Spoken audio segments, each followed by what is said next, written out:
See, that I would be okay with. If every trophy had its own song, I'm cool with that. Yeah. Like the MVP, it's like, all right, we're about to award it, and then you play the song. Sometimes I dream that he is me. Yes. Yeah, there we go. I would be all for that.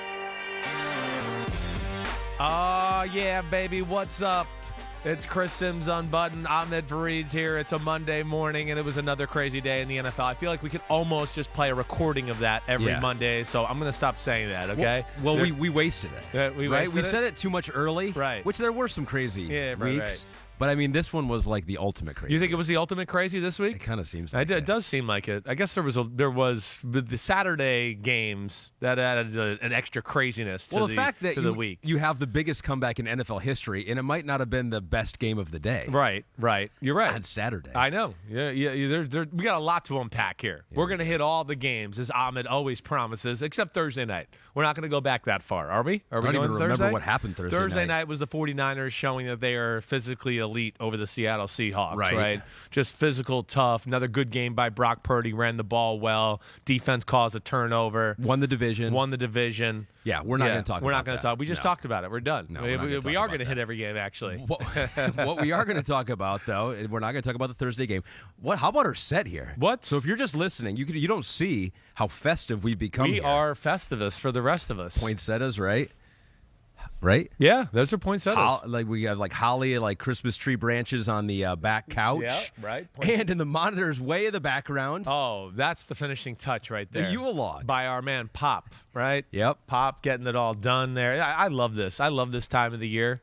I'm like, are you a fire guy at home? Oh, yeah, absolutely, you are? yeah. Okay, so you sit around like Saturday. See, that was my dream day there. Saturday. 3 football games. You're not working. I'm not working, right?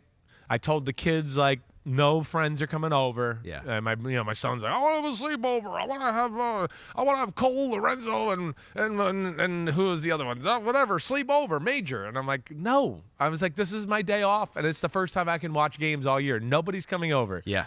So it was. Built a fire, had a few drinks.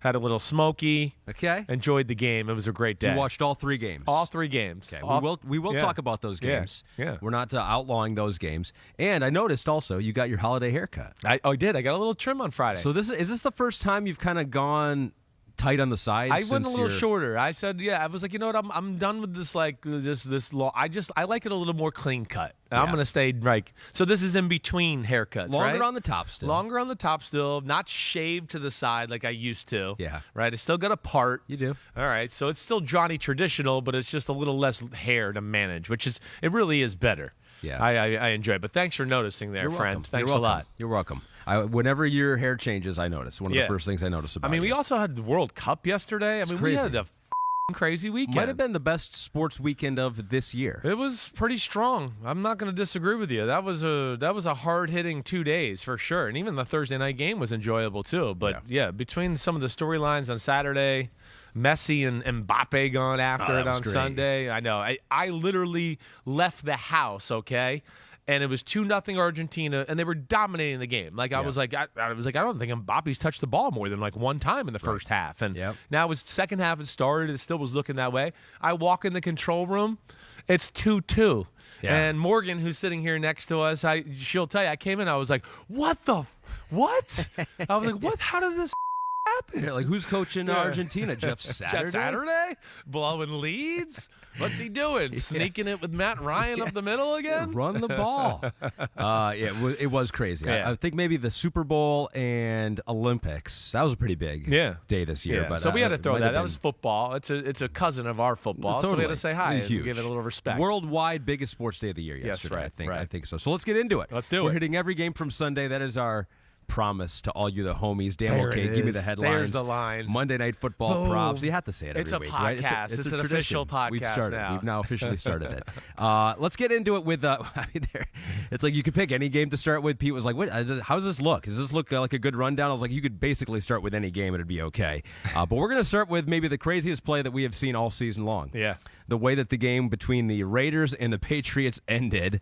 on the lateral to end it. Jakobi Meyers going rogue, basically, and Jason Garrett called it out on TV, which was a good call because I think some people may have thought, like, did they try to do that? Were they calling that? I think but a lot of people did it first. They were just, why would the Patriots do that? Why would Belichick do that? But you can question the coaching staff, like, if you are just going to run the draw, maybe just take a knee. Well, I mean, and that's the other thing you see, too. When he first breaks the line of scrimmage, if you watch the play back, Mac Jones is telling him to go down. Mac Jones is literally going like this. One of the best parts of the whole play, listen, the play's amazing. We know that. But what I got a kick out of as the day went on was watching the reaction of the coaches on the sideline.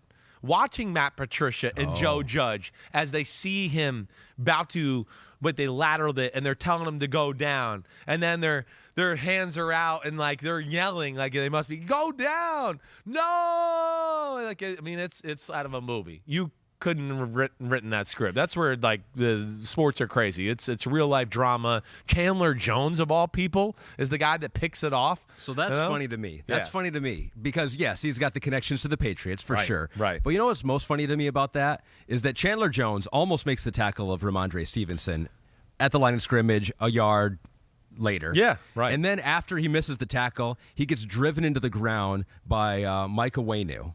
And then Chandler Jones. This is the funniest part of the play to me. He's just standing there, right? He just gives up. Yeah. He basically gives up on the play. They're going to go down, and we'll chalk it up to overtime. He doesn't move another yard. He's not running down. He just gives up on the play. Right. No, like absolutely no hustle whatsoever. Yeah. And then happens to be in the perfect spot when Jakobi Meyers goes rogue with a long lateral. It was one of those moments that, as I was, you're watching other games, he breaks through the line of scrimmage, and you're like, oh, okay, whatever. But you see the clock's down to 2 and 1, and you're like, it's over. And then you're going, whoa. I just remember going, whoa, why is he throwing it back like that? It's a tie game. Like, it's risky. And then it was like you saw came into picture. You were like, oh, my gosh, like Chandler Jones is sitting right there. And it was like, and then it happened in slow motion. And I think everybody, like Pete would tell you and everything. We were getting ready to rehearse a segment, right, for the Football Night in America. And I literally ran off the rehearsal. It was like, holy shit, what the hell are they doing? I mean, it was just an unbelievable moment. But that's hilarious. Yes. That is hilarious. Watching the dots right now, if you're watching on NBC's our YouTube page, it's pretty amazing. Let me see that again. I want to watch it. I mean, look at 55. Chandler Jones misses almost the tackle. Makes the tackle. Yep. Ramondre. Driven into the ground, and then he's just standing there. He's just standing there. He's like, not all right, move. It's over. And then for some reason, Ramondre pitches it back.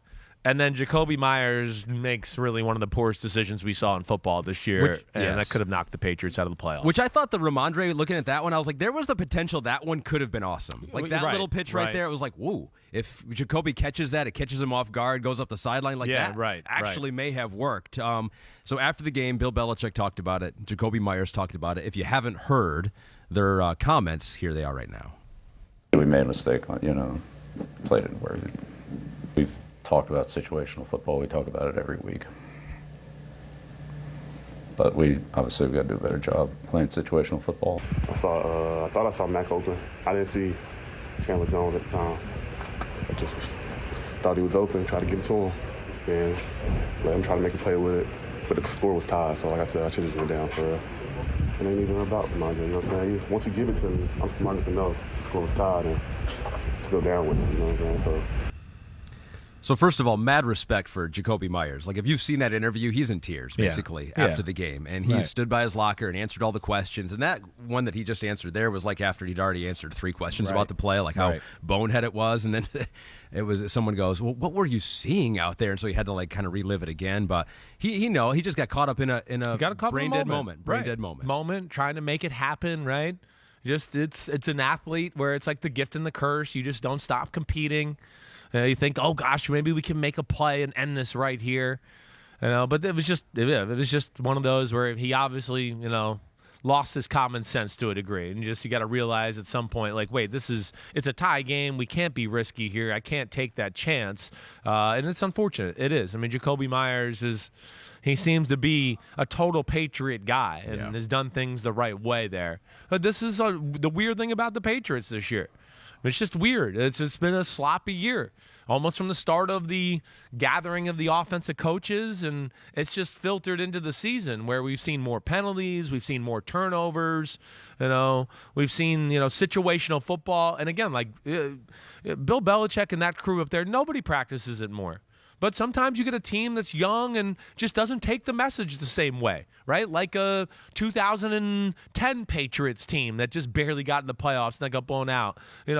Those are years where it just for whatever reason, coaching, guys in the locker room, there's some injuries, whatever else, where guys don't take to all of it. And, yeah, they've messed some stuff up. I mean, that game itself was just a weird Patriot game once again, right? They did a pretty good job of crawling back into that game, right? Right. Raiders took the early lead. Raiders did some dumb shit, Exactly. Right, yeah. So they would have won this game too, perhaps, right, if a call would have gone their way at the end of the game. What do you make of that? The Keelan Cole game-winning touchdown. They called it a touchdown on the field. Mm-hmm.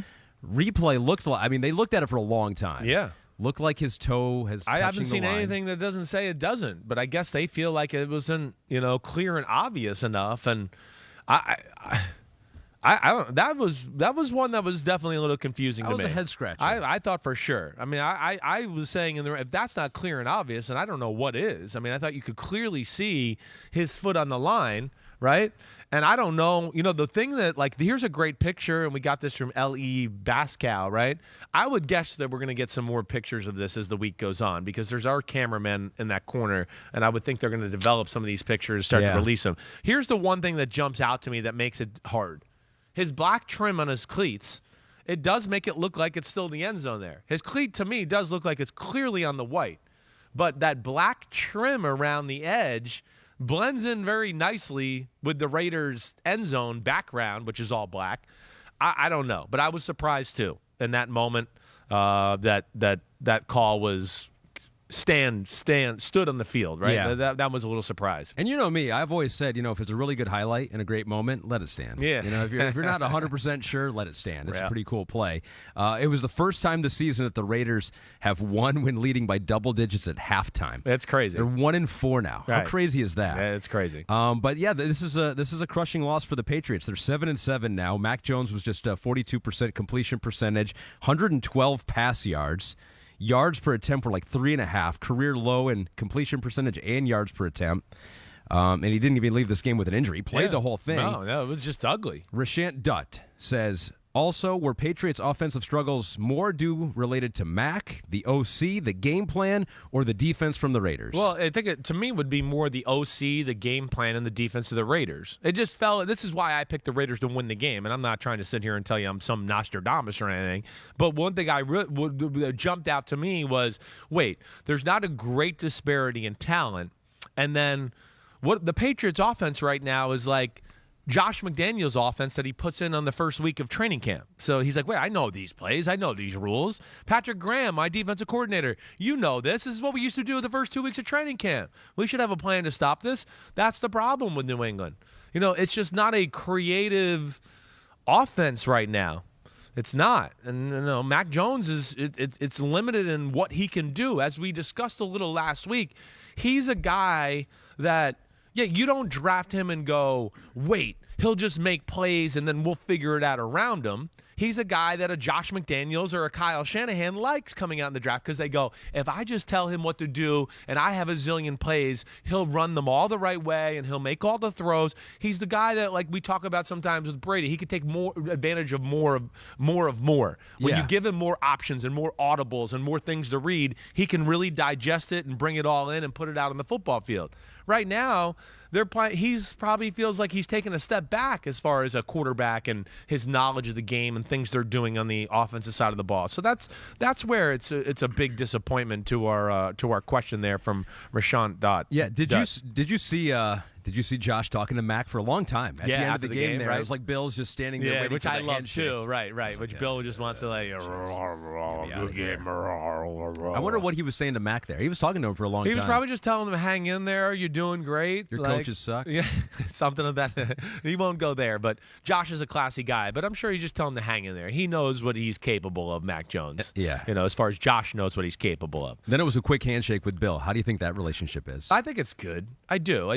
Bill is the kind of guy with those type of relationships. He gets it all out, the mushy, gushy stuff before the game.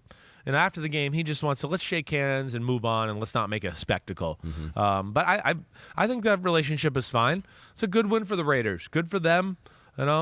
Came off a crushing loss last week. And then the Patriots, again, too, they came off a win last week where we were underwhelmed.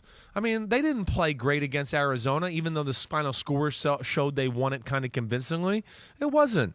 I mean, they should have been down 16-7 late in the first half. The Patriots are, they're just not a real good team, and I kind of would be shocked to see if they got in the playoffs at this point. Yeah, we'll take a closer look at the playoff picture a little bit later with our friend Steve Kornacki. Did a graphic for us that we're going to steal. We're just going to straight steal it and put it in our show. Good. Steve would be okay with that, I think. He's a good guy. So let's move on to another team, a Cowboys team that's in the playoffs solidly. They're not going to win the division now. That's becoming clear. They go down in overtime to the Jacksonville Jaguars, 40-34. A defensive interception play ending this game as well. How about that? Well, it's crazy. Our first two games this here. This is a crazy game. Apest of Apes says, I'm a hopeless Jags fan. So much Trevor Lawrence and Jags as possible. Please. So yes, we'll get it in. We will get that in. You know me, I've been riding the train all year long. And he really did. So in this one, as Pete puts in the rundown here, he made some great plays and then rebounded from a potential game-ending fumble as well. So there was some adversity in this game for Trevor Lawrence. Big-time adversity. I mean, fumbles late where you go, oh, man, I don't know if they'll get a chance to get the ball back. They get the ball back, and it didn't affect them. And he made the plays he had to. The Cowboys, where do we want to start? Let's just stay on Trevor Lawrence. Let's stay with Trevor Lawrence. Trevor's been phenomenal. I think we're all seeing this is the guy we thought that he could be coming out. Yeah, let me give you the Sanjay Moorjani tweet. Right. Chris, hats off to my guy. You called it. When I sit back in bed after watching games all day, that's interesting. Sanjay just after watching games is like, I got to go relax. Relax in bed and play it back in his brain a little bit. I think of all the big time wow plays pop back into my head. Over the last 3 to 4 weeks, they have been from Trevor Lawrence. That may be the best arm that I have seen. So he is complimenting Trevor Lawrence's arm. So yeah, continue your gushing over Trevor and what you saw in this game. Well, I just think we're seeing a guy that, yes, one is taking advantage of all the system that has to deliver to you, but then he's doing things outside the system, right? And then what was always my complaint? A little bit the inconsistencies in mechanics, right? And plays where you just go, man, he's too good and too talented to miss that throw, 2 out of every 5 times. We're not seeing that anymore. And then the last piece of the puzzle, and to Sanjay Moorjani's point here, he's found control when he throws his fastball. That was my other issue. When he would really step on the gas, it was like, I don't know if he can really control the football when he really wants to and put it into a tight window. I mean, now it's like every time it's on the money. So that's what was impressive. I mean, that's what I'm seeing right now. And then, the plays outside the pocket, the throw at the end of the game to set up the field goal, running to his left, throwing back to his right, throws it with such pace that Donovan Wilson's there in front of the receiver, but the ball is thrown so hard that he can't even react fast enough, and the ball goes through his hands and he doesn't even touch it because it's going so fast. So I think that speaks to the guy's talent, and I think we're seeing a little bit of the something that I've been trying to say all year, and they're finally kind of proving me right a little bit. It's a talented football team. They are still young, as we've talked about, but they're not outclassed by teams like the Cowboys or the Eagles like we saw. They weren't outclassed. Just the Lions. Just my Detroit Lions. It's funny. Well, started that game off with a turnover, right? ETN started the game off with this game with a turnover. So they make their mistakes every game, but I give them credit for hanging in there and then making plays and then staring down the barrel of being down 27-10, right? And then big-time touchdown pass, and then Dak Prescott comes back and throws a bad interception on the next drive, gives them the short field, so they score again. So they were down 27-10, and they got 2 touchdowns and made it 27-24 within about a 3 to 4 minute span on the game clock. And that, to me, was really the turning point. The quick touchdown up the sideline to Zay Jones, Dak throwing the interception down the middle, and then them scoring quickly, and then you went, oh, no, this is going to be a nail-biter here coming down the stretch. Yeah, a special shout-out. We'll give an early Dan okay to Rayshon Jenkins, career high, way to 18 go, Rayshon. tackles, the 2 interceptions, including that walk-off pick 6. But you mentioned there were, yes, a mistake by Dak there, but it made a lot of big plays. I mean, the offense did not ultimately lose this game for him. No. Crazily enough, it was the defense, again, for Dallas. They were up 27-10. With that defense in the second half, you figure, all right, this game should be over. They've given up some points here lately. Yes, they have.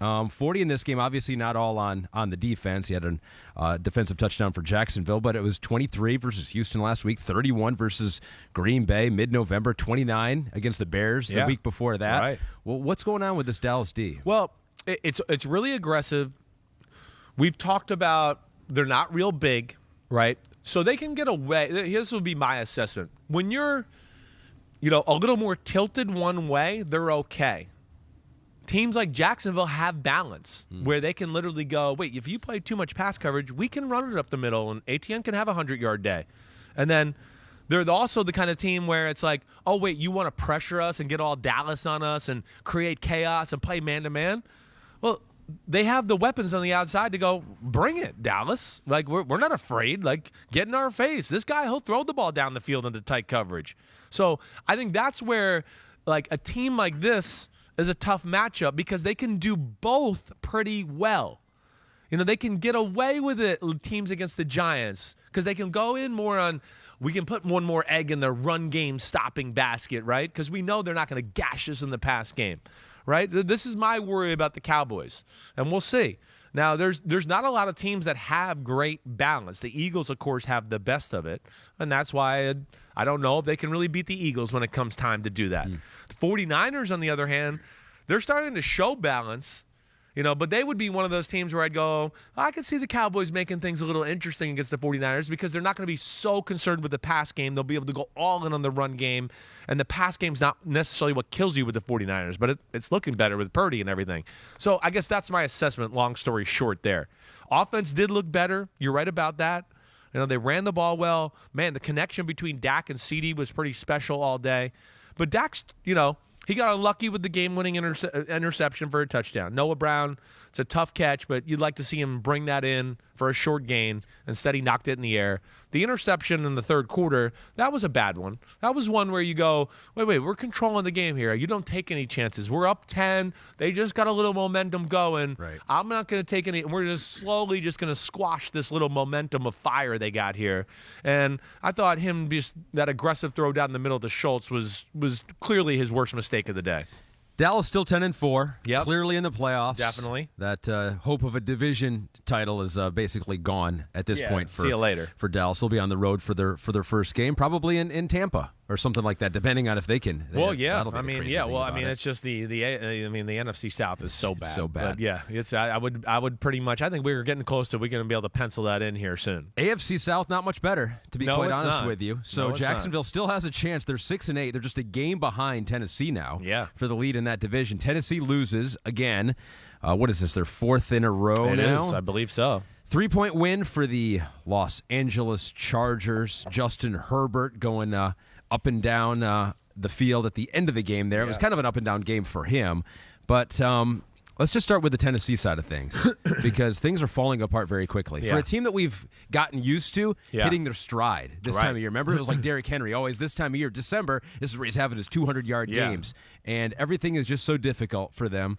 Some injuries, not a real weapon in the receiving game. Treylon Burks hurt. That's right. I mean, I don't know. Can Tennessee hold on? I don't know. Yeah, it's going to be dicey. It is. They still got to play the Cowboys, and of course they're going to play the Jaguars. So Week 18. Yeah, I mean, the Cowboys, of course, are.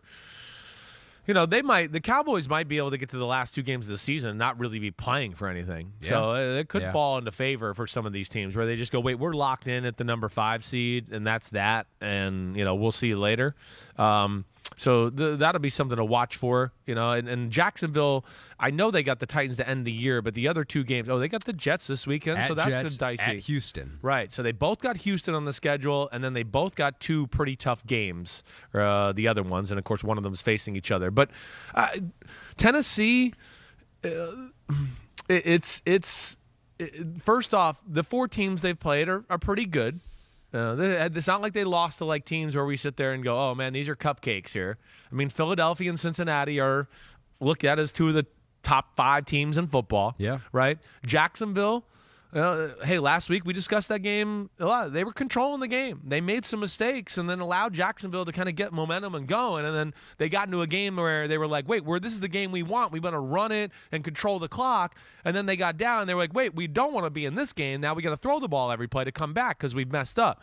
Yesterday, a little unfortunate. I think the game played out just the way they wanted it, really.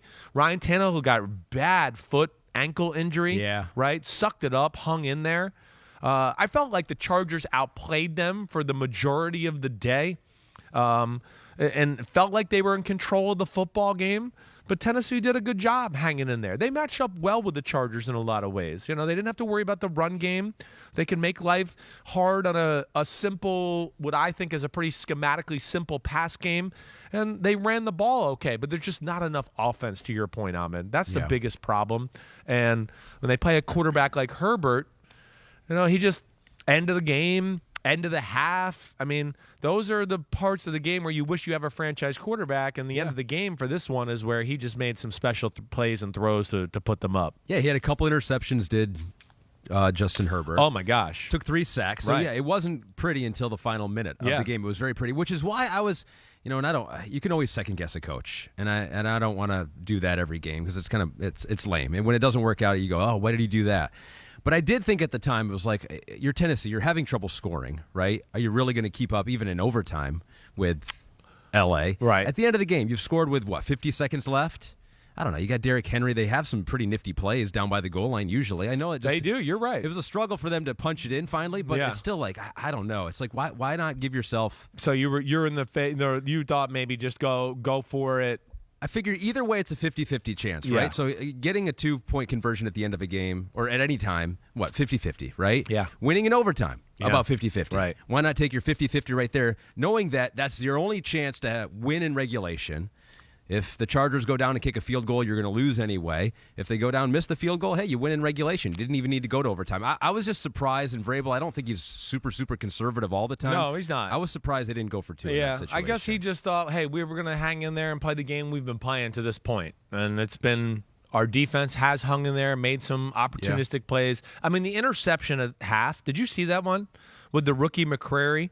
Where he threw the ball out of bounds. Yes. McCrary jumped up out of bounds and then threw it back to Kalu for the interception. That was that was the best interception of the season. Yeah. That was a special play.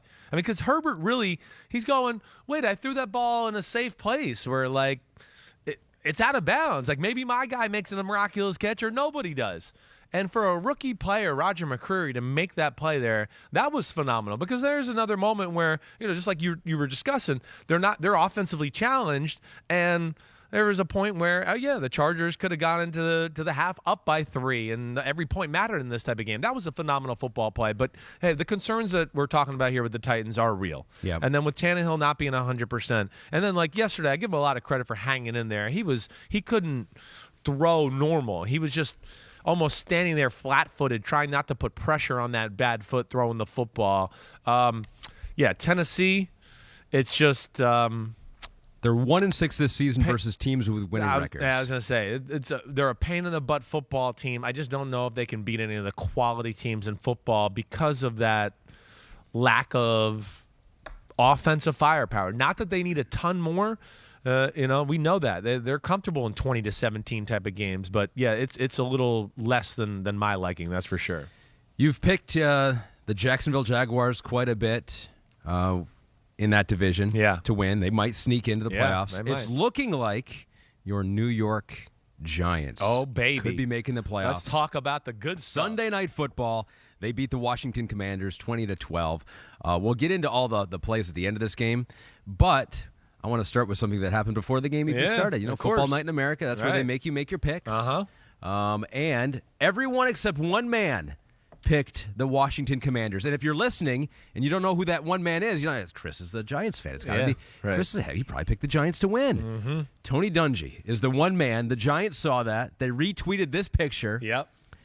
What'd they say in the caption there? It was something like, oops. And then they oops. said, at Tony Dungy, you're cool. You're cool, bro. Yeah, right. So think of that. Yeah. If you just would have picked the Giants. I know, they would have thought I'm cool. They would have tweeted and said you're cool. They've already told me I'm cool. I don't need it on social media. But how could you do that? You've gotten several tweets since then. Like, how could you do that? How could you pick against the Giants? Well, I want to be right. I was rooting for the Giants. Don't think like, I got, Morgan sitting here. I was rooting for the Giants. Trust me. I was. I do want to be right and win the picks part there. And I thought the game would be close. I thought really, it would kind of go the way it did. And then Heineke and them would just make a few plays at the end of the game to kind of win it. That's kind of how I saw it happening. But, that was phenomenal play by the Giants last night. Phenomenal? Well, it was good. It was good. It's perfect for them. Yes. Okay? That's how they started off the season, 5-1 or 5-2 and all that. Run the ball, control the clock, defense get 1 or 2 turnovers, we take care of the ball, we kick some field goals, right? That's kind of been their formula all year long. They've kind of lost that the last few weeks, and that the good thing was is to see us get back to that style of football. We get a little fortunate a little, sure. We could talk about that. But, I think between Danny Dimes being efficient again in the pass game, making a few plays with his legs, Saquon on the last drive, and a few good runs, certainly. And then, the man of the hour last night was Kayvon Thibodeaux. Kayvon Thibodeaux, the strip sack fumble, all the plays he made for tackle for a loss. This is his best game of his career to this point. So that was awesome to see. And then Sexy Dexy making the big play to strip, Heineke at the end. Again, it wasn't dominant. It's not. This is how the Giants have to play. It's a little ugly. It's a little bit, I hope this happens. Yeah. But hopefully this is like, regaining their form and they can find this here down the stretch. They're doing just enough to earn the right to be blown out in the playoffs. They're just doing just enough to get into the sorry, Morgan and Pete and Chris. So, yeah, Kayvon Thibodeaux. Let's stay on that just a little let's bit talk longer. about it. 12 tackles, 3 tackles for a loss. Had a grand slam, as Tirico put it, in the game where he had that sack, the forced fumble, the fumble recovery, and then picked it up and went in for the touchdown here. This is from our guy, GM Superstar 2, damn okay, GIF nominee, Kayvon Thibodeaux doing a little dance there on the field. James Lennox, 19, also says, damn okay, Kayvon Thibodeaux. I think you may have been wrong about this guy, Chris. Can the Giants build around him and Sexy Dexy to make this a dominant defense? And before you answer that, they interviewed on the Peacock show Kayvon Thibodeaux with Jack and Kayvon. There's a little issue with the mic, so Jack and Rodney got to talk to Kayvon a little bit off camera. Off the mic, and then we came back on the mic. Came back on to camera. You know what I'm going to say here. Yes. And Rodney says, hey, by the way, Chris, Kayvon says you've been talking a little trash about him. You talk a lot of shit. Yeah, so he said. He says, Kayvon says you talk a lot of shit. Which, I knew was going to – I had a feeling it was going to come. I did. The thing I appreciate about Kayvon Thibodeaux is, of course, he's got a great personality. He's obviously very aware. He's made that very aware. He pays attention to social media and everything like that. So when I knew he was the guest on after the game, I was like, oh, man, he might be bold enough to actually say something to me, this guy here. Yeah. And, he told them. But here, this is awesome. And, again, I'm rooting for him. I'm a Giants fan. Was I concerned with the pick? 100%. Did you hear what Rodney said in the pregame, too, though? He watches on film. He doesn't see him in the pass rush department. So, hey, we just got to see this. It's been too few and far between. That's all I'm saying. He's been a good football player. He's going to be the Giants' starting outside linebacker for a long time. But my only point was we didn't draft him number 5 to be good outside linebacker for a long time. We drafted him to be Lawrence Taylor, Carl Banks, somebody that can, get double-digit sacks a year. Yeah. So we'll see if he can do that. Did he look like that guy in this game to you? He certainly looked more explosive off the line of scrimmage. He did. He's been like that in the run game, the things you saw and the highlights and all of that. He's been like that all year, and you can't question his motor. That's one thing me and Pete, we talk about almost every week when we talk about the Giants is how hard he plays. He does. That's for sure. It's just the pass rush moments are the ones that we're looking for to happen more, and that was a big night. And good for him calling me out. I told him, prove me wrong, I'm rooting for you. Yeah. I don't know if you saw it live when it happened, but I did. It was cool. And I am happy for him, happy for the Giants, and now they're kind of sitting in the driver's seat here. And I'll be honest with you, seeing all the interviews beforehand with him, like around draft day, he's like super cocky, kind of confident guy, and it's like, uh-oh. Kind of like alarm bells are going off. There were like, some teams that were turned off by it. They were like, is he too worried about everything else in the world? He was great in that interview with Rodney, though. He's great in every interview. He really is. I mean, it was a really likable guy, giving credit to Washington even while talking trash about Washington and their offensive line. Right. Yeah, he's made for New York to play outside linebacker. His personality. Now we just get some sacks like that, and hey, I hope I am wrong. I really am. I'm certainly rooting for him. It's not personal, as I say all the time. In fact, after he said that, and I came off air for a second, I just, to the crew, and they were all looking at me, it's the worst part about my job. It's the worst part. Sure. I hate that I have to rank guys and do that because players are competitive. They take it personal, and it's not personal. But I know I was there at one point in my life, too, and I took it personal. So it's just that's definitely one of the negatives. It's part of the job you have to do. It is part of the job I have to do. So as we transition out of the top 5 defensive edge rushers in the game right now, Chris, we'll start with number 5. No, maybe he'll work his way in there. Now we'll get into one of the top 5 teams in all of football. Is that what you're transitioning to? So no. I don't okay, think we got to dive into 2 more things with this game. Exactly. Right. So let's get to that. Yeah. You said maybe you were wrong on this player, Kayvon Thibodeaux. Terry McLaurin thinks the refs were wrong on probably 2 calls at the end of this game. We'll start with the first one. It was an illegal formation, so if you're watching the end of the game, they run it in. It's a Robinson touchdown run. It would have got them within 2 points. They would have had to still get the 2-point conversion after that.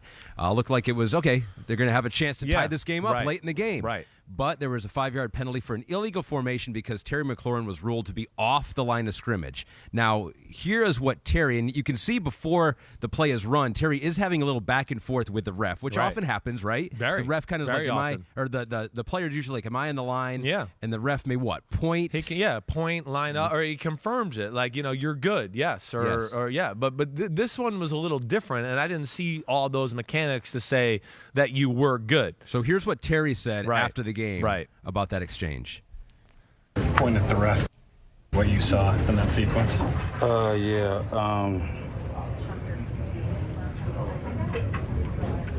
feel like I was on the ball the entire time. If you look through the game, I lined up there pretty much every play. So I checked to see if I was good the first time, and he was like move up a little bit. So when I moved up, I checked to see if I was good, and he said I was good. So no,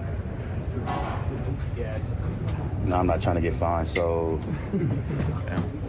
we had our other opportunities before it to come down like that. That's tough. But Terry, did you hear him tell you that you were okay? Yeah, I did. Like, that's why I'm giving him a thumbs up twice to make sure I was good. But I mean, in that event, I guess I can't make it close for a judgment call. But like I said, I feel like I checked with him twice. All right, what do you make of that? All right, so listen, I don't want to call Terry McLaurin a liar or anything like that. I certainly don't. I mean, and I know he's a stand-up dude. And he clearly thinks that the ref did say that. So there's obviously something. I've never seen refs they're not out to screw players over and things like that. There's a lot of dialogue between the line judge and the receiver all game long.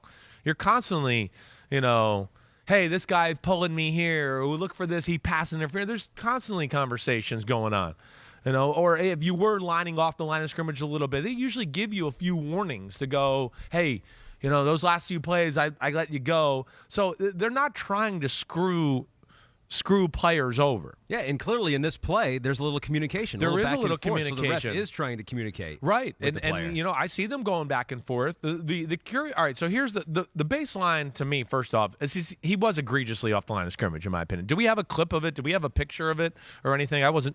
Yeah, we'll get one. All right, cool. Because I mean, to me, again, it's a formation where it's 2 fullbacks back in the field, back in the backfield, and then the running backs behind the quarterback. So he's got to be up on the line of scrimmage, even with the tackle. He lined up as if he was like a Z receiver, like the tight end was to his side, and he had to be off the ball. So he then realizes that there's nobody there, and I see him look over and try to say, but he moves up like, what, half a foot? Not much. And he's lined up at like, I don't know. I want to see it one more time. Here we go. So the line of scrimmage is inside the 1 yard line. It's the half-yard line. He's lined up where? Where do you think? The 3? The 3, pretty much, right? Yeah. So it's maybe the 2, right? So it's not even close. That's where and again, I respect Terry McLaurin, our rules expert and all that, but if we're going to start letting people line up like this, then we just forget 7 men on the line of scrimmage or formations. I guess it doesn't matter. So what would be the advantage of having a receiver be able to be off the line like that? The advantage of just this, and this is why this is also, it makes no sense on this play. It's a run play. Yes. So who cares, right? Just get up there on the line of scrimmage all the way up there, to not even make it close. The other thing I want you to look at is the referee is still pointing on the line to me to basically, I think he's trying to say, like, that's the line up there, and you're not on it. Look, he's looking at him now. Oh, he goes, oh, okay. He's still pointing. He only moved his foot up like 3 inches. Yeah, that's He true. never really moved up. So, and the referee's, his right hand was still on the line. Like, no, this is the line. You're not there. And now he's reaching for the flag because he's going, the guy didn't move up. He moved up 3 inches, but that's nowhere near the line of scrimmage. He's still clearly a yard off the ball, if not more than that. And the advantage to your question would be, in those types of formations, right now where you're supposed to be on the line of scrimmage, well, every receiver would move back a little bit because they'd go, well, now they can't jam me. They can't bump me, right? So now we can line up in these formations, and then I don't have to worry about the bump or the jam either. So it didn't matter on this play, but that's why you have to hold them accountable here. It stinks. It stinks, but I don't think the referee is wrong here. The only way I would tell you they're wrong is if they told him, hey, you're good. If he actually said that, then that's up. I have no other way to say that or know that. And who knows what happened here, but I can imagine a scenario where the ref thinks that Terry is like, do I still need to move up? And it's like, yes. Or, you know what I mean? I doubt there was this, verbal communication that was that clear. Who knows? Or maybe he was saying, here is good. I mean, it's still here's good. Here is Am I good. good? And he's like, but you're not good. You just moved up a few inches. Yeah. And he still had his hand out going, no, here's the line of scrimmage. Yeah. And you were clearly behind me, who's right on the line of scrimmage and has my hand down that marker. So, again, it stinks. The technicality didn't affect the play. It didn't affect the play. Exactly right. But it was the right But if we're call. going to be on like consistency and reffing and, being true to the game, I have no problem with that call. Yeah. Now, the next call, I can get into that and say I have a few problems with that. So if you're a Washington Commanders fan, be more upset about the non-call and the pass interference in the end zone. I would say so. Yeah. I mean, that to me is a correctable. That's on you, Washington, Ron Rivera, Taylor Heineke, Terry McLaurin. It's on you guys. You played too much football. You messed that up. It stinks. I know that. And like you said, it was away from the play and really didn't affect it. Right. But the rules are the rules, and you don't know that when he's throwing the flag. When he's throwing the flag and the ball snap, he's thinking, well, it could be a pass. And now this guy's gaining an advantage because the guy up here wants to jam him, and now he can't. So, like I said, I got no issue with that. But the next one is a little bit annoying. All right, so what do you make of it? Very next play, in the end zone, Heineke's kind of scrambling around. It's a little bit of a broken play. Did a good job of still getting it off, throwing it up into the end zone. Yeah, giving this guy a chance. Curtis Samuel in the end zone, correct. Right. And it's just the Giants defenders have their hands all over. I don't like the game right now because it's reffed a different way through 3.5 quarters, and then the end of the game it's changed. Or if one team's up by too much, it's the referee's changed. That to me is the most annoying thing in the sport right now. We usually, used to just see it like, oh, it's the playoffs and they swallow their flags. Now we're seeing regular season all year long. When we get late in the game, last 2 or 3 drives of a game, the referees don't call penalties anymore. And there would have been 7 flags from guys that aren't even watching the play in the first quarter, and you just would have been like, and then you have here where, I mean, I don't know if that's not pass interference, then we don't need to even have the rule anymore. That's where I would say. So this is where Washington fans have a legit case to go, like, what the hell?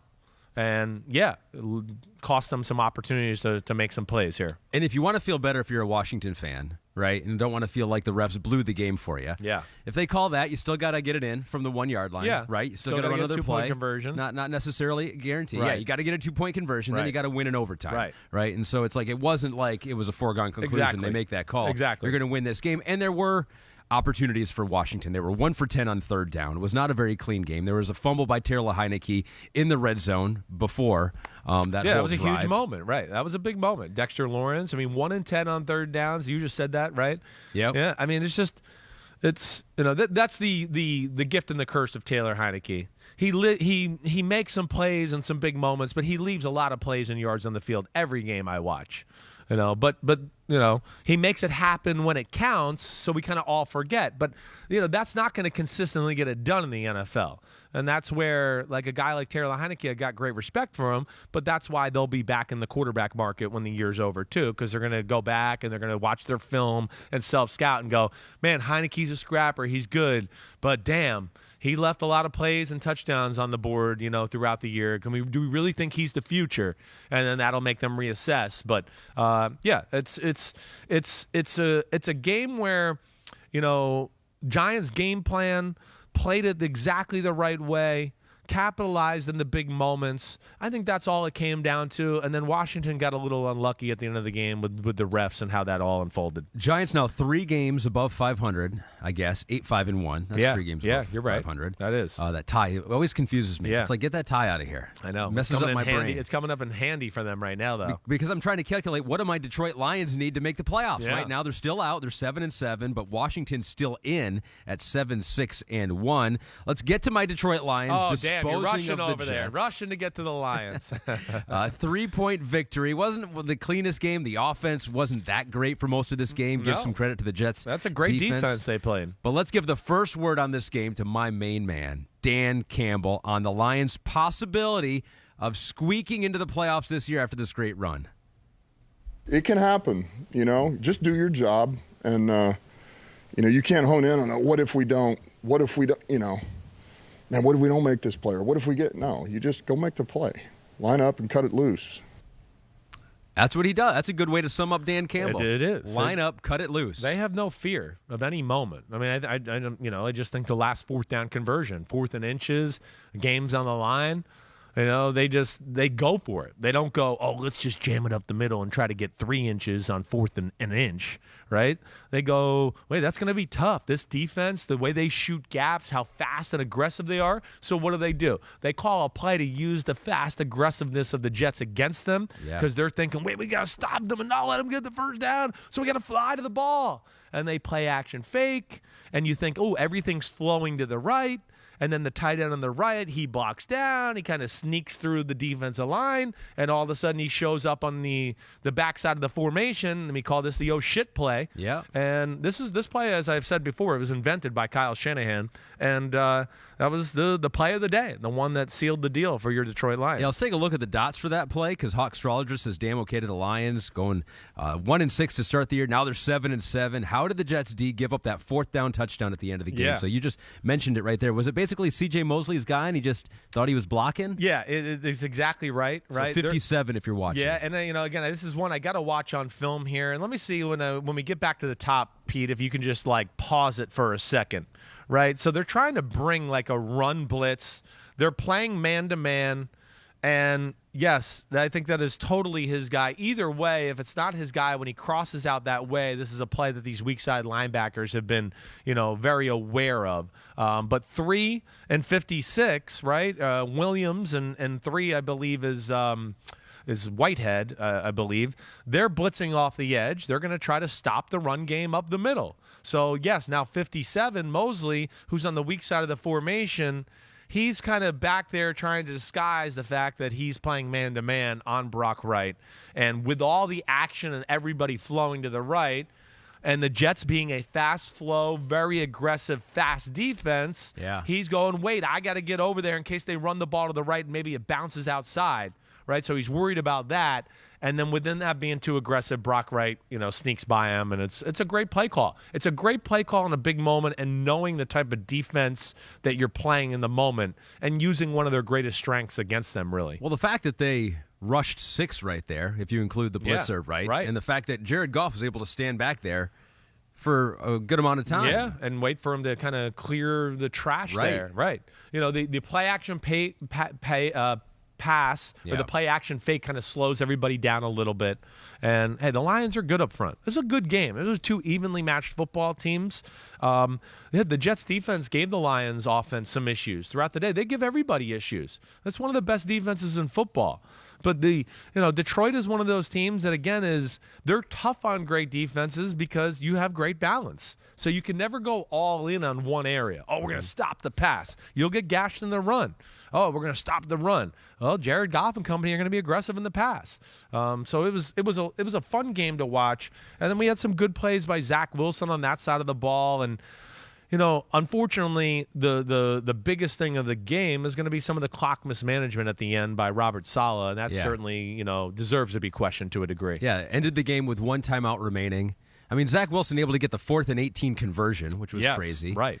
Some bad plays from Zach Wilson for sure. Yeah. Eisen Lucy DU1 has a good comment here to you. Yeah. He goes, Jets fans need a Dr. Frankenstein to combine Zach Wilson and Mike White. Take Zach Wilson's arm strength and ability to move in the pocket, combine it with Mike White's short-range accuracy, ability to process, and lovable underdog status, and you have a perfect quarterback. Right. Well, wait. The one guy you're talking about here can be all of those things. I mean, one guy's been in the NFL for 5 years. The other guy's just getting his feet wet in the league and, being thrust into a very tough situation where, hey, Eisen, Lucci, DU1, you guys are making life very hard on him. And you don't want to let him you don't want to let him grow. You just want him to be a second pick of the draft, and he wants Super Bowl quarterback the next year. And that's hey, I agree with everything you said. The frustrating thing with Zach Wilson is he makes the hardest throws and he completes them and misses the easiest damn throws. That's the frustrating part. But that's extremely fixable. That's fixable. You can't get Mike White to put a rocket launcher on his right arm and make some of those throws. That's not going to happen. So, that's where I was always saying for Zach Wilson, for them just to hang in there. Yeah, he missed some plays. The interception he made was stupid. There's no doubt about it. But he made some, eye-popping plays as well. And, the play he made at the end of the football game, that's one where, hey, throw it. What a great job. Go down right away. Elijah Moore lost 7 yards going backwards. He wasted some time to where they could have had an easier field goal. But definitely worth, one of the things I think we'll do maybe on Wednesday, just dissect the clock management a little bit. There's 3 timeouts. Yeah. They got the ball with, a minute 25 left? And then there we were wasting, over a minute at a time, really not going that far and letting the clock tick down in some situations where you're going, what are we saving the timeouts for? So, Robert Saleh is going to have to go back to the drawing board there and reassess how he handles those situations as well. Yeah, Jets play Thursday now. And it almost seems like from the reports that Mike White probably won't be healthy, broken rib, but it almost sounds like the way everyone's talking about it, like if he were healthy, he'd be back there as a starting quarterback. It seems like maybe. It did. I hear you. It did. Yeah. Be interesting to see. But we'll see. I think this rib and it not being healed and the fact that they think maybe a piece could break off and then affect the lungs is what's going to, keep him out here for a little bit. Yeah, I would say, hearing that, I would sit out one more game if that's all. Your Lions are sitting good, though, man. Your Lions still out of the playoff picture. Need some help. Yeah. Need Washington to maybe stumble a little bit. Seattle, too. Yeah. Well, but that could happen. Think Seattle plays Kansas City this week, so that's going to be trouble. Yeah. I mean, Commanders play San Francisco. So you guys, to me, and I've been saying for the last few weeks, I think you're going to get in. You have the easiest road. Yeah. I know nothing's going to be like you guys aren't nothing dominant. Is easy. As a lifelong Lion fan, I know nothing. You're better than Carolina. And you're better than the Bears. We'll see. But they're dangerous. And then you're going to have to play Aaron Rodgers in Green Bay at the end of the year I don't know. They could have no pressure on them and be playing for nothing and just enjoy kind of ruining your year. Aaron Rodgers announces his retirement right before that final game. And, who knows? Who knows? But we're in the mix, and we're playing meaningful football, as did the Cincinnati Bengals last year into the final game of the season. Who knows? They could get there again. They start off this week's Damn Okay.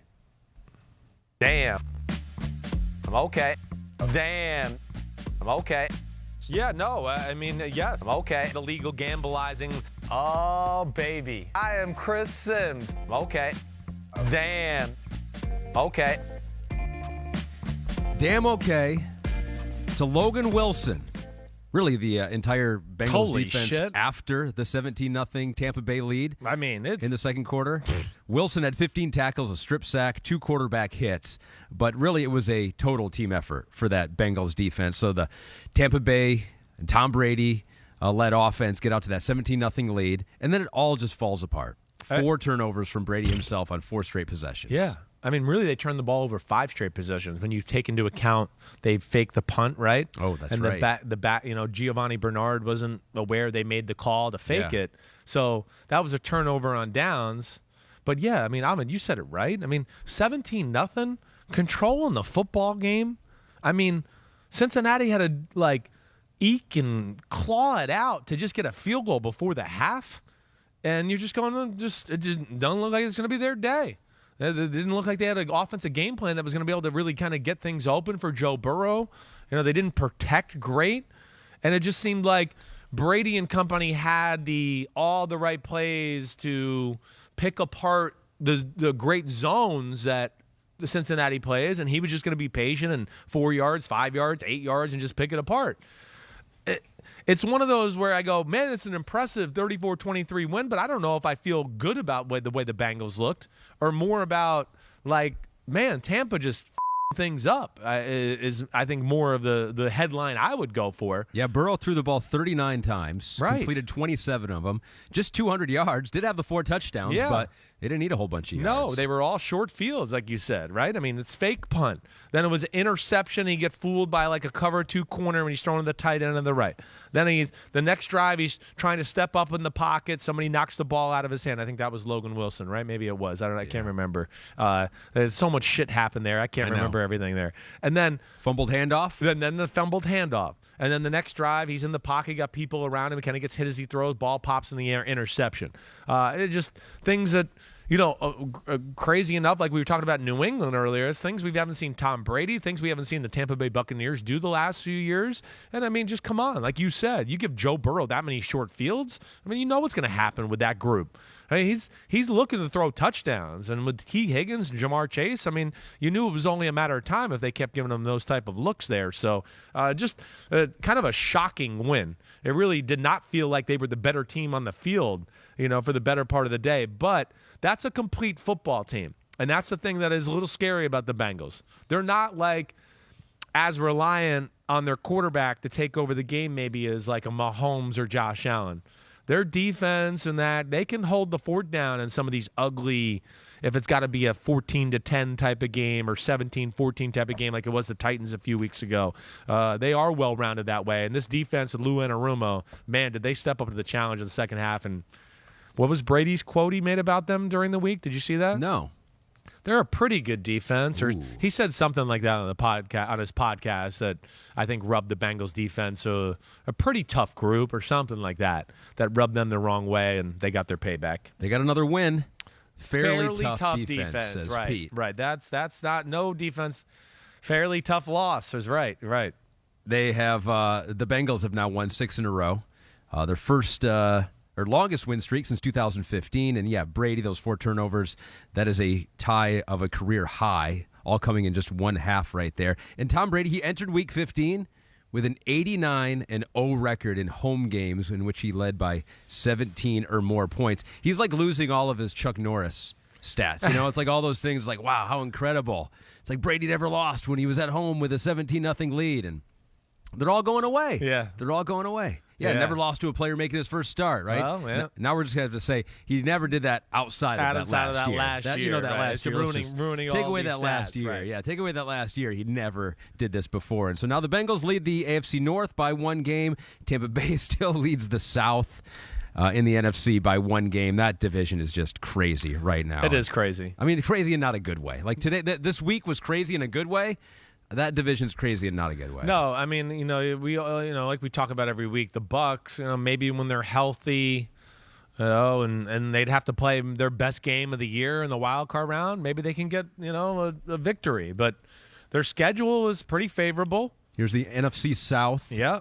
And I still think, even though with all those teams, they're better than all those teams. So Bucs are at Arizona, home against Carolina, at Atlanta. Yeah, so it's going to come down to that Carolina matchup. We'll see. It might not even. Every game on this graphic, you go, I can see that team losing that game. Well, yeah, I mean, all of these here. I'm really not going to – I don't expect the Saints or the Falcons to get back into this conversation. And – you just look at it right now and go, wait, Colt McCoy and concussion protocol. I'm favoring Tampa on Christmas night to win that football game. And then Carolina's got to play your Detroit Lions to where, you look at it and you go, well, I think there's a good chance that Tampa could add to their lead in the division after this weekend. And I do think they're the best team still in the NFC South. Looking pretty good for the Bengals to make a run in the playoffs. We see that just about every year from the Patrick Mahomes-led Kansas City Chiefs. Our damn okay goes to Pat for this one in the overtime victory against the Texans. A lot harder than people thought it was going to be, but NY Chiefs fan says, damn okay, Patrick Mahomes set a new NFL record on Sunday, best completion percentage in a game with 40 or more attempts. He was 36 of 41, 87.8%. That's crazy. A lot of it was short passes. Yeah. Less than 10 yards down the field. He was 31 of 33 on those passes. He missed his two biggest passes of the day down the field. Like they had a chance, like in the first half, to have, like you see him here actually, the two white dots you see down the field.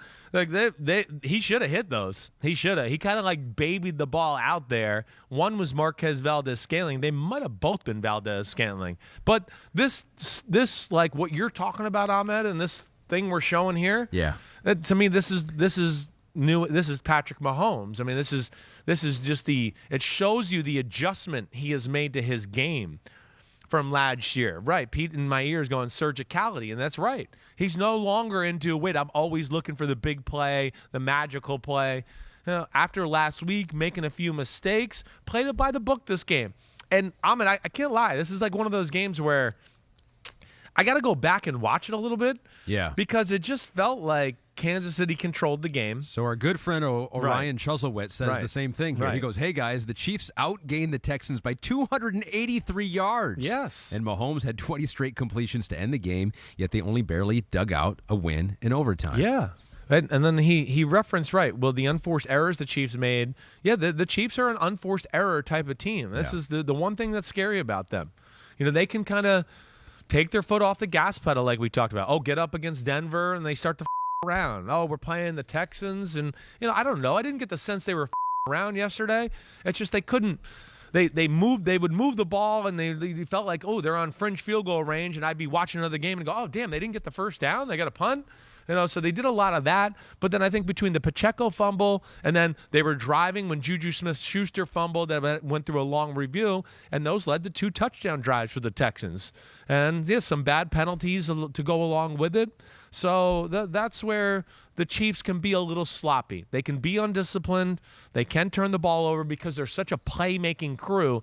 But, yeah, it's still one where I would like to go back. I know the 2 turnovers, but it still even felt with the 2 turnovers, I kept thinking they should be up by more. Like, what's going on? Did I miss something?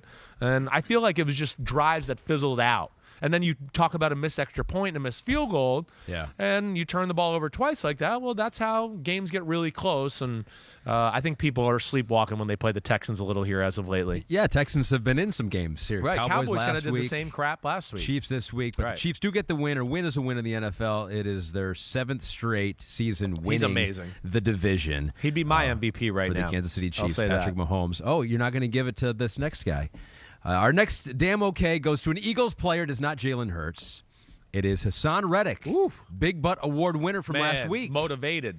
He heard that, and he was like, let's do it. Fresh off that award, he had 2 sacks. He had a batted pass. He had a forced fumble. He had a fumble recovery in this one. The Eagles, in a game that was tough for them, were able to pull it out against Justin Fields, who was making some athletic, crazy plays in this game. But, what'd you make of a harder win for the Eagles, when they kind of had to gut out on the road, but still ultimately getting a win? Yeah, they were off early. It almost felt like the cold and wind of Chicago kind of threw them off their game a little, especially Jalen Hurts early in the game. Eagles should be built for that. Well, I know. I don't know what it was, and it's like it affected their passing game or his feel in the passing game early. He missed some. He threw 2 bad interceptions that we haven't seen him really throw like that all year. He missed a A.J. Brown early for a wide open touchdown where I go, oh, man, we usually see him always give the guy a chance. So he was off his game a little bit early. They controlled the game, but to your point, and we talked about this a little bit before the podcast, you can control the game against the Bears, but not be in control because of this Justin Fields. It's amazing. He's like, I'm done. I will never bet against – I took the Eagles to cover the spread in this one, and I kept going, oh, I feel good. It's every big moment. Hey, it's 3rd and 14. They got them. They're up by 11. They're going to get the ball back here, and then they're going to blow them away. And then it's 3rd and 14, and he a circle and a 360 and breaks 7 ankles and runs up the side, and you're oh, damn, the drive's still going. I mean, it's just he's unbelievable. I mean, he is maybe the most exciting guy in football with the ball Justin in his hand Fields. right now, right? So I think we have the next-gen dots for that 39-yard run on 2nd and 27. But you're right. It's just like there's every moment of the game where I felt like, oh, they got him. They're about to control it and start to blow them out. Yeah. And then he would make some play. I mean, this is unbelievable. First off, he just ran around a guy 7 times. I don't even know what that was. I mean, look at it. Look at this. I mean, 57, I'm blanking on his name, the middle linebacker for the Eagles, Darius Slay here. He's in the they're all over him. And he's just like, oh, wait, hold on, I'll stop. Go outside him. Boom. Who's 57? TJ Edwards. TJ Edwards. Excuse me. Who's an athletic linebacker out of Wisconsin? Like it's not like the Eagles are a slow defense, but yeah, that was the amazing. Them being off, the amazement of him. I think that led to the game being a little closer than Eagles fans might have liked. And all the Eagles fans listening to you talk about Justin Fields are like, why can't you talk about our quarterback? Hey, your quarterback's awesome. So he's really good. You became enemy number 1 I know of I the did. Eagles fan base this week. Right. As I praised the whole football team, as you said. So this is how you became enemy number 1. Yeah. You gave glowing praise of basically the entirety of the team. The offensive line, the defensive line, the defense in general, the wide receivers. You said they got one of the best tight ends when healthy. You said they're so good, they'd still be pretty good even if their backup quarterback had to play. And by saying that, they now hate you. All Eagles fans hate you. I know. It's because you said Jalen Hurts is not your MVP. Well, he's just not my MVP. Like I said, I just again, I understand how the award goes. It goes to a lot of the times the top team in football and that quarterback. He's done a great job. He certainly deserves to be in the conversation. I agree with that. But I just look at teams like the Chiefs and the Bills and go, like, those teams would not even be where they are with the guys they got at quarterback. So that's where I'm just a little different. He has more of a supporting cast, and there's nothing wrong with that. But it is my job to talk about what I think with MVP, and I do know a lot about football, and I'm not going to discredit myself because if a fan base thinks I'm wrong. And again, too, the game could not be made easier. I mean, again, just think about the plays and throws we saw yesterday. Just throw it up, and my guy catches it. It's not necessarily high-level throws all the time. And I don't want to discredit it that way either, but I'm just trying to paint the picture a little bit of the game is made much easier for him because of the talent he has around him compared to the other guys. And that's all I was trying to say. You love the team. You think they're really good. And for you, he is in the MVP conversation. He's just not the MVP. Not the MVP. That's all I was trying to say. That's the way conversation goes with you, yes. Right. Well, right. And again, I know I was wrong with my quarterback rating and all that before the year, and he certainly have proved me wrong. He's done a great job. But, yeah, I knew once I saw SportsCenter put it on Instagram on Thursday night, I was sitting there at dinner with my family, and I went, oh, shit, here we go. Like, I knew it was about the flood of comments. And then Friday, I mean, all I did was get blown up by Philadelphia media. That's all I did. It was my day off, and all I did was answer text, and people come on, and why are you saying this? And I got long texts to people all throughout Philadelphia explaining my thoughts, but I wasn't going to go on the radio and have that discussion on Friday, not on my day off. We'll probably have it again I'm sure we at will. some point between now and the end of the year. Big win, though. A big win. And, the other part of the game, too, where I forgot, not only the interceptions, but I forgot, Miles Sanders fumbled at one point, backed up, and gave the Bears a short field. So they made some mistakes in this football game that we haven't seen them make, and that allowed the Bears to kind of hang around. All right, let's get into the Saturday games now.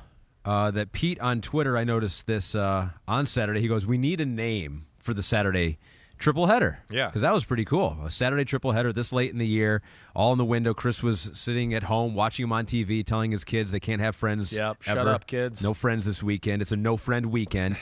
So Pete wanted some suggestions from Twitter on what we should call those 3 Saturday games.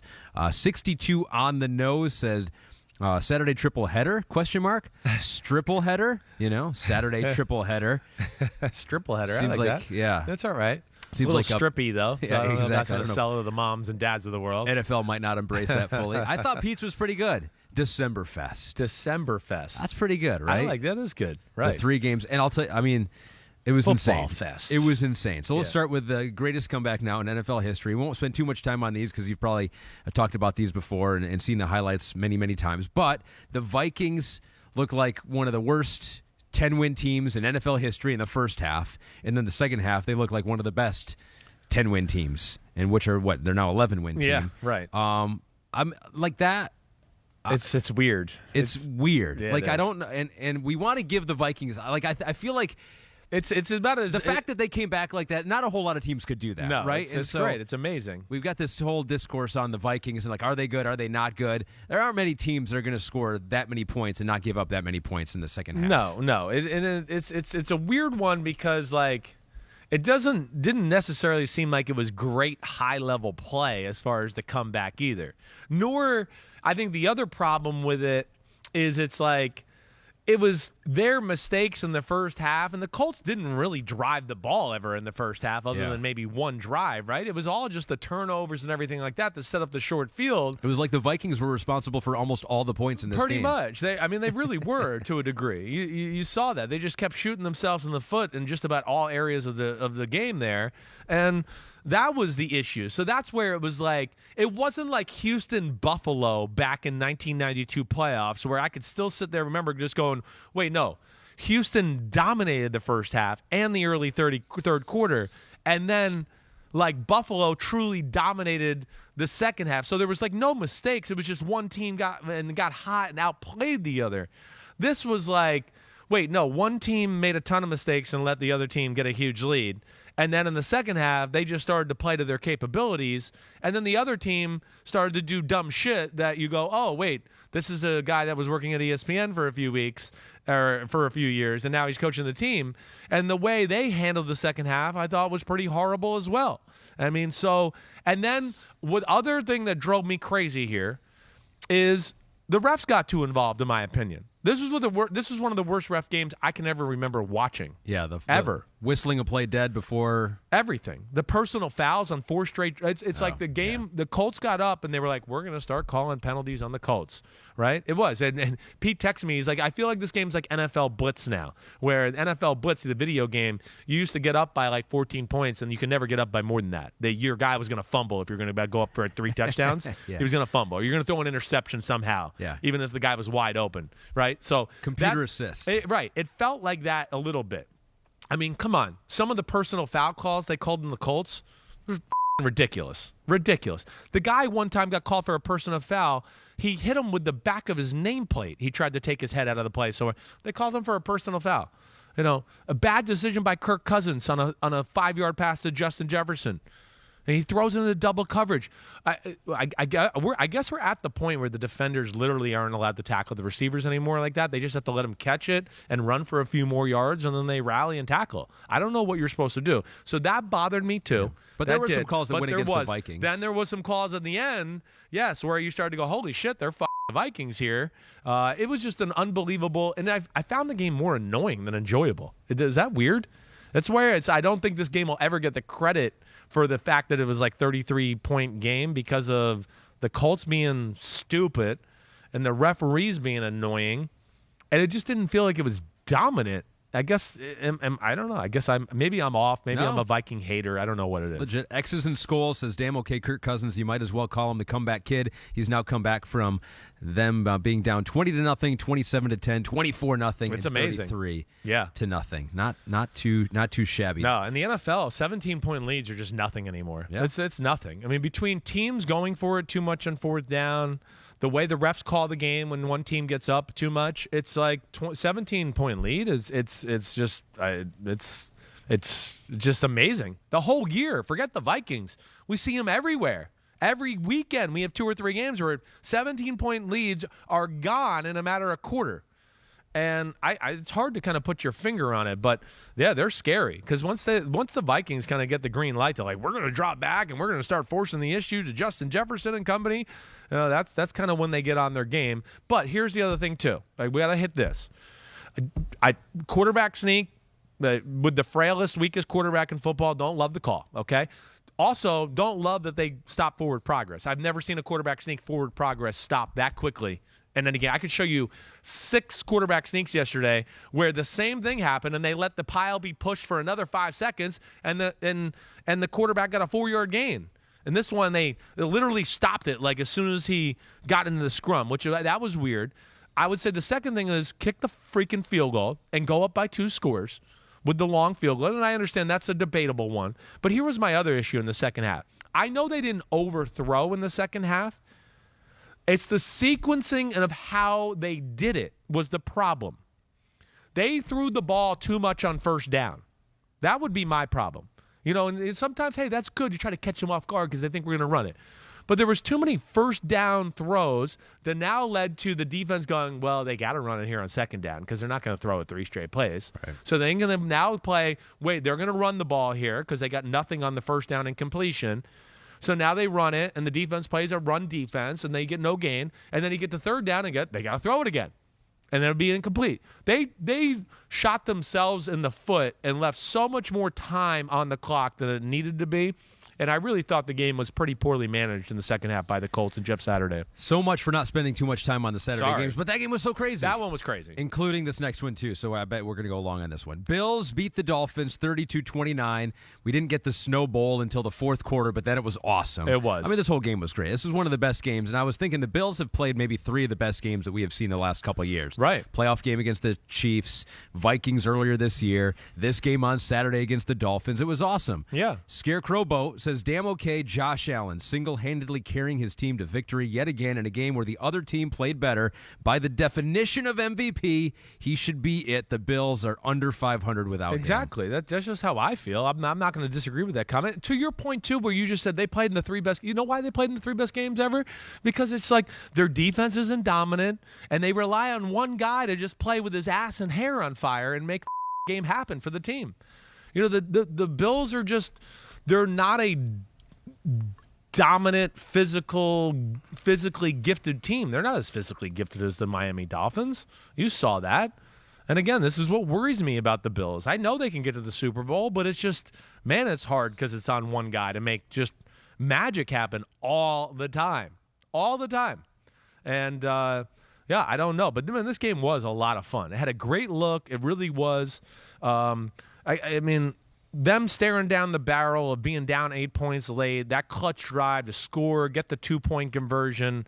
It's just Josh Allen at his finest. It really was. And, yeah, for me, that's why him and Mahomes kind of stand above. And then I'd put Burrow third and Hurts fourth as far as how I would kind of look at the MVP race right now. Don't sleep on Justin Herbert, too, if the Chargers can, win out here. Here's the other thing, too, that I think is good for the Dolphins. Yeah. Hey, Tua answered some questions for me. So that was a big thing of it coming into this game. If they won this game, they had a chance to win the division still. It would have gotten real interesting at the end. Looks like the Bills have wrapped that up at this point. So Steve Kornacki did his playoff odds on Football Night in America yesterday, and I think we have that graphic here. And so the Dolphins do lose, but their chances of making the playoffs actually went up a little bit because of the things that happened around them. The Patriots lost. Their playoff percentage goes from 42%. Now they're just 22% to make it into the postseason. The Chargers got a huge boost. They're almost 80% to get into the playoffs now. The Jets' odds were cut in half. They're down to 25% right now. So for the Dolphins, a loss. But, man, you got to take a lot away from that game. If you're Mike McDaniel and if you're a fan of the Dolphins, you're like, man, that looked pretty good. Yeah, you can't be, I know they've lost 3 in a row, right? But I really think there is a silver lining for the Dolphins to go. I mean, we shot ourselves in the foot and left plays out on the field against the 49ers. The Chargers had a good game plan and played well, and we still had chances to win the football game and didn't play our best. And then they're going to be able to say the same thing about this one. And I think they answer the questions of like, hey, we can go up and play in the cold and not worry about it and still be explosive and a dangerous offense. So I think from that standpoint, I think this can be still a positive for the Dolphins going forward. I really look at it and go, I think it's just all going to come down to them versus the Jets in Week 18. And that's going to be awesome. On Sunday Night Football. I mean, it could be. That could end up being the Sunday night game. But I look at their schedule, Packers, Patriots, the Dolphins, and I clearly think they're better than both of those football teams. I expect them to win. And, that Jets game will be dicey. But I'm a believer in the Dolphins, and I'm a believer still that if they get in the playoffs, they could be one of those teams that can upset, the apple cart to a degree, and we might not get our Burrow, Allens, Mahomes matchups because of a team like this. They put the pressure on you in every phase of the game, and you saw that even with their defense. It's just their playmakers. They were all over Josh Allen. There they are once again with no running game. We got to rely on Josh Allen. It's too Josh Allen centric. It is. And that's where the Von Miller thing also comes back to hurt them too, because he was one guy that could, hey, I can make a few sacks or plays at the end of the game to take the pressure off Josh, so he doesn't always have to drive us down on a 15-play, 90-yard drive to win the game. So that's where I get concerned about Buffalo. Yeah. It's one guy, and then there they were playing a team that's got a lot more than one guy, and somehow they won the football game. But it was a great game. Amazing game. December Fest ended with a great game. It started with a great game. Yeah. That middle game you've probably already forgotten about. 13-3, the Browns defeated the Ravens. The Ravens again without Lamar Jackson. There's a question here from Ben Dunster that I almost think is unfair without even Lamar there. He goes, the Ravens have struggled again offensively. Do you think the defense is good enough to carry them to a Super Bowl? And do you reckon the criticism Greg Roman is getting is warranted? I mean, this is it's a yearly thing, right? It is a yearly thing, right? but I mean, Lamar is the team. Lamar is the team. They need Lamar. He's a big part of what they do, right? Their defense, to answer the question, is not a Super Bowl defense. No, they've been better. They're good, but they need the offense to be better. And you're missing your best player on your football team, definitely, right? And that game, I wasn't disappointed with the Ravens in that game. I think that game unfolded just how the Ravens kind of wanted to play it.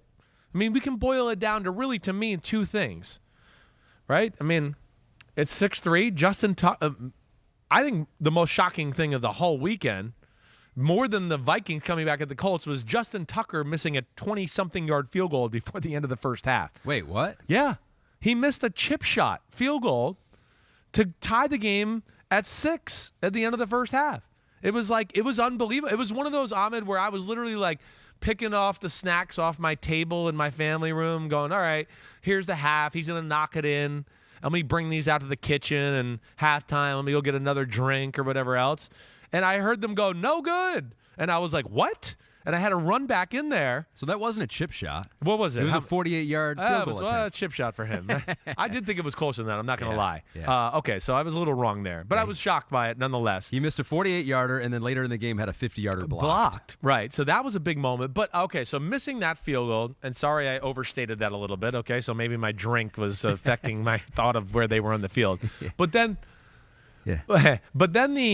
the next drive, this was the end of the game.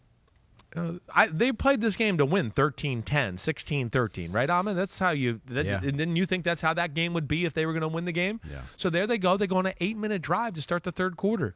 They get down there inside the 5. Interception to Denzel Ward.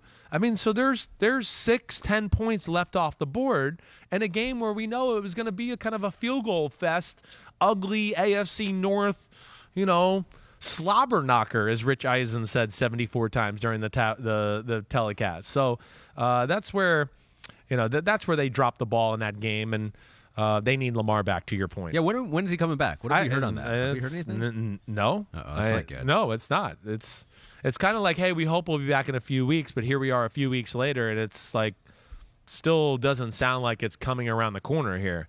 So we'll see. But the other good thing is you did see the run game a little again.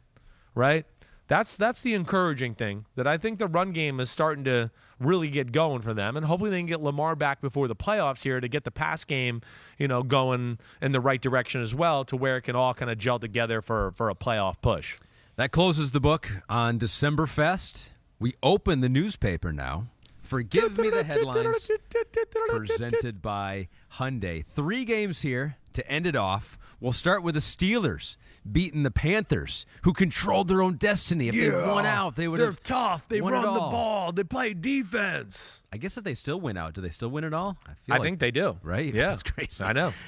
So they lose this game, though. Your headline for this is? I mean, you can't out Pittsburgh. Panthers. What were they thinking? Do it. You can't do it. It's just that game is why I couldn't pick the Panthers, even though I felt like, hey, they got a little momentum. I just go, wait, we're going to play run the ball and tough defense? Like, that's just, that game's made for Pittsburgh. That's what they want to do. So it was, a good win for them. The defense was awesome pretty much throughout the day. Run game was good. And Trubisky took care of the ball, unlike last week, and made some plays in the passing game. Just a good, well-rounded, tough, physical football game by the Pittsburgh Steelers, and I give them credit for the way they play week in and week out. Yeah, it was uncharacteristic for the Panthers because they ran for 223 yards last week versus the Seahawks, just 21 rushing yards on 16 attempts this week. And the defense that we've been talking up for 2 years now, they allowed Pittsburgh to convert 12 of 15 third downs. A 21-play drive at one point. They could not get off the field. 21 plays, nearly 12 minutes. It was really pretty amazing. It's the one thing Pittsburgh got very good within the short passing game, run for 3, run for 2, short pass, run for 4. I mean, here's a speed sweep to give us a run for 8 or 10. They have their little formula they know what their team is.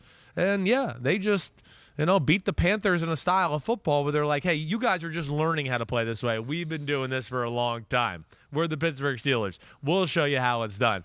And that's kind of just how the game felt. And Carolina not being able to capitalize a few times when they were down there close, having to settle for field goals, not kick touchdowns inside the 5 and 10 yard line a few times. Pittsburgh's defense stingy. It's where last week I was a little surprised that Baltimore ran the ball on Pittsburgh. This is what I was expecting to see last week. But, yeah, good for Pittsburgh. Pittsburgh just doesn't die, and that's because of the leadership of Mike Tomlin and the toughness and energy he brings to that organization on a daily basis. And a decent running day for Pittsburgh with Najee Harris, who I think we've gotten to the point here where we might have to take a look at his stiff arm. It's sick, right? I feel like there's a fine line between like a stiff arm and like a punch to a dude's face. I know. I think we're kind of getting close to a punch. He really to a guy. loads up. Like I'm kind of serious. I too. hear you. It's different than the Derrick Henry where he's running at full speed. Like Najee stops. Yeah. And is like, I'm Loads going up. to load up and get my feet and base in a good spot to where I can give you some real power. I know. Oddly enough, the guy he reminds me of that used to do this a little bit was Brandon Marshall. The first time I threw a short route to Brandon Marshall, I was like, what the is this guy doing? Because he turned around and he was like, I'm just going to bash whatever DB comes at me and just throw their head into the ground. Yeah. And he's amazing that way. He really is. He's physical. He's tough. And he really fits the mantra. Yeah. But here's a conversation just real quick, like off of this. Like, this is what's weird to me about the NFL draft, right? And just to hit on this because we're hitting on Najee Harris. Like, what's the difference between Brian Robinson and Najee Harris? This is where my whole thing. I know I was a little lower on Najee than most people, and I would think I was higher on Brian Robinson. But this is what kills me about the NFL draft. It's like Najee had all this hype out of Alabama, so he's a first-round pick. Brian Robinson didn't. He's got the same skill set and is maybe faster and better in the open field. He's just as big, but he's a third-round pick. I don't understand it sometimes. It's just interesting to me because I'm sitting there watching those games yesterday going, like, Brian Robinson's every bit as good as Najee Harris, but for some reason he was viewed as a third-rounder. And it's the hype of situations sometimes that drive me crazy. Sorry, that was just a little food for thought. No, it's been a pretty good year for later-round draft picks, too, at the running back position with Isaiah Pacheco, too. Is that a great year? Oh, no doubt about the it. Chiefs. Man, he's a sledgehammer. So that was bad enough. We had to talk about one team in the NFC South. Now we got to talk about two teams in the NFC South. But we'll do it because we talk about every game. That's our promise to you, the homie. Saints defeat the Falcons 21-18, the final score. Your headline for this game is? You ready, Iceman? I'm ready. I feel the need for Shaheed.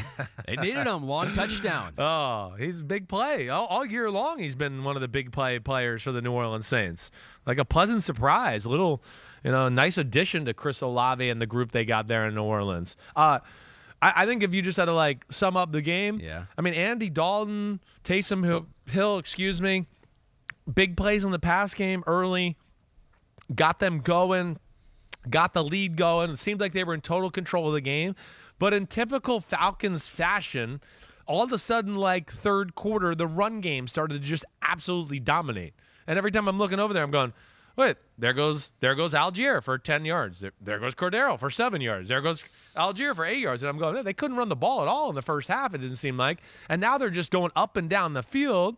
And then Desmond Ridder got a little confidence and made a few plays. And all of a sudden you're going, holy crap, are they really going to go drive down the field here and kick a game-tying field goal? It just felt like New Orleans was in control of the football game.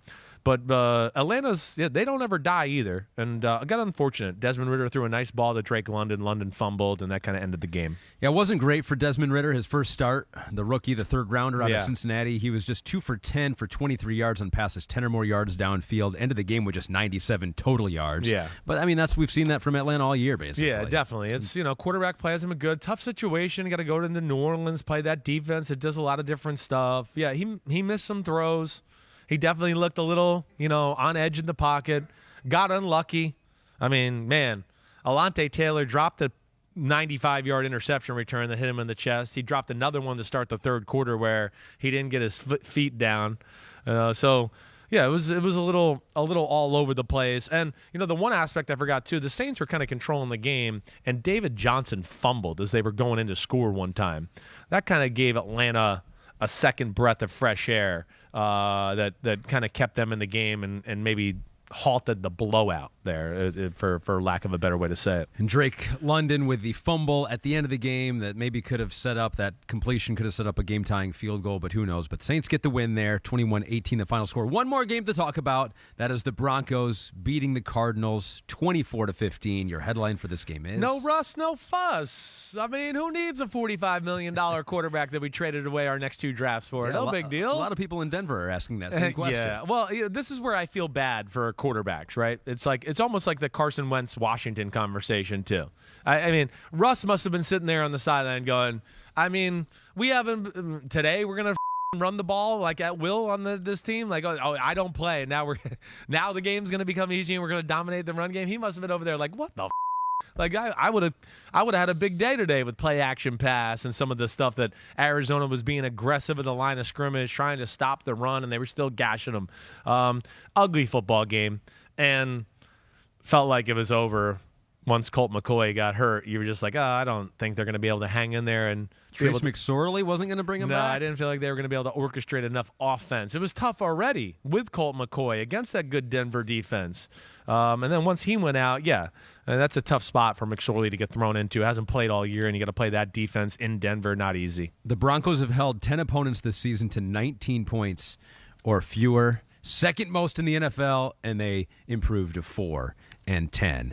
And that was Give Me the Headlines, presented by Hyundai. Now it's time for what we've all been waiting for. One team was eliminated. It's crazy. That's it. I mean, there's 3 games left in the year, and the whole league still available to make the playoffs, except for what, 3 teams, 4 teams? We could get the Rams right after today. Tonight, the Rams could be available, yes. But the Arizona Cardinals are done, and so we lay them to rest. The best way we know how. Poor little birdies. With this music and Requiem for a Team. Now, it sucks that Kyler's hurt. I hope he comes back healthy next year. Me too. But Kyler is in this ending poem because he has to be. He's a big part of the team. Of course he is. It's the franchise. Here lie the Arizona Cardinals. The season ends with a massive thud. Kyler and Cliff certainly have bad blood. It's becoming a theme, like the Spider-Man meme, pointing, shouting, "No, you are the dud." You are, not me, you, Kyler, Cliff, pointing at each other. Yes.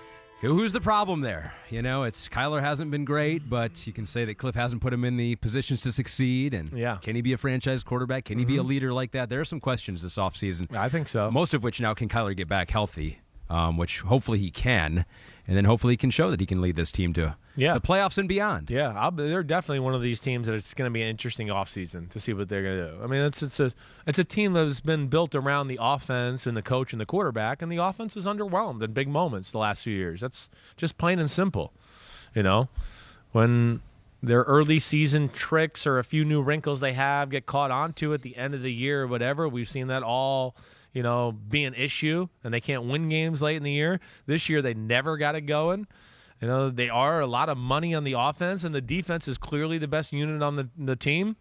That's where it is a little concerning. I'd be interested to see what they do. And then now you add in this whole Steve Keim, Sean Kugler thing where, the offensive line coach, he got fired for allegedly groping somebody in Mexico City, and now there's these rumors that maybe they mistaken him for Steve Keim. Is that a real thing? There's a lot of rumors out there. Again, this is all allegedly. I don't really know. Yeah. But it just adds to a little bit of the, dysfunction of the Cardinals and what they've had going on here the last year.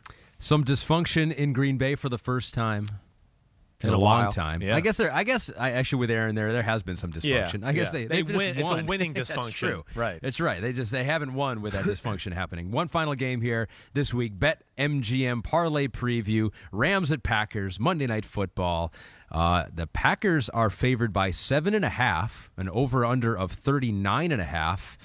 You're going with the under, it looks like here. I am. You predict a Green Bay victory, but you think that L.A. will cover 19-17, so you're trying to thread the needle, as they say. I'm threading the old needle there. I just, I have a hard time thinking Green Bay is just going to move the ball up and down the field on this Rams defense. This Rams defense is still really good.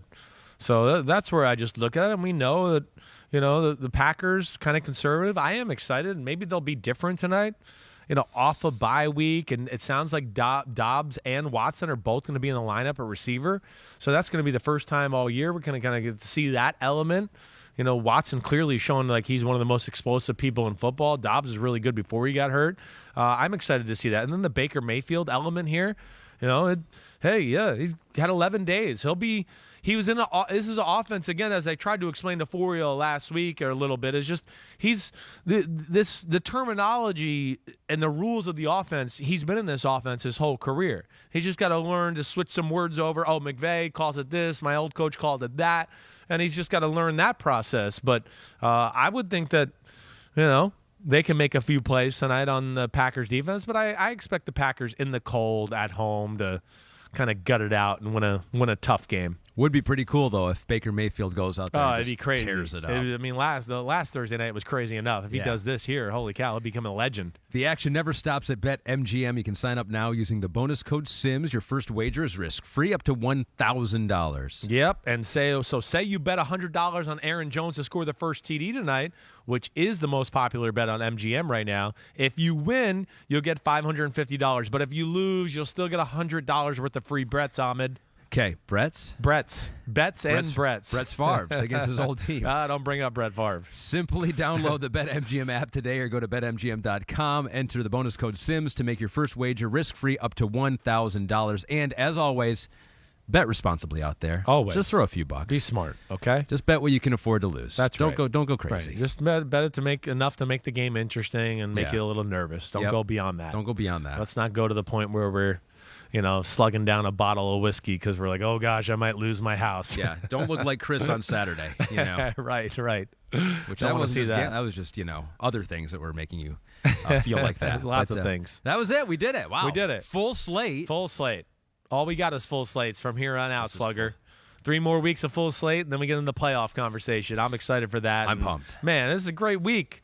I mean, December Fest continues. I love it. I really do. This week, Saturday, more games, right? I mean, get to sit on the couch on Christmas Eve, watch games, do the same thing I did last weekend, except more Christmas festivities are going to be going on. And you'll be working on Christmas? I will be working on Christmas, which absolutely sucks. There's no way around that, especially when there's going to be another game going on during your pregame show. Oh, yeah. That kind of stinks. But either way, we'll be here to bring the Christmas joy to the fans. Wednesday, check us out. You know it. Ahmed Simms will be back in effect. Treasure Hunter, What the Happened podcast. Yep. Send in the questions. Let me know if there's anything you want to dissect, right?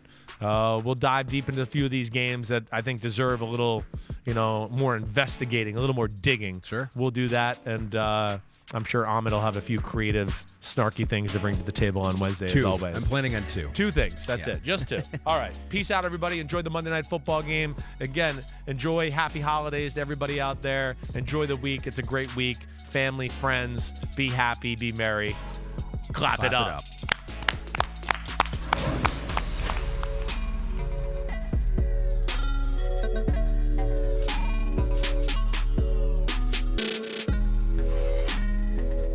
Thanks for watching, homies. Hit subscribe to see all my unbuttoned videos. You get to see me, Ahmed Fareed, all the big player breakdowns, game breakdowns, player interviews, and my film analysis. So please subscribe. Chris Simms Unbuttoned. Peace out.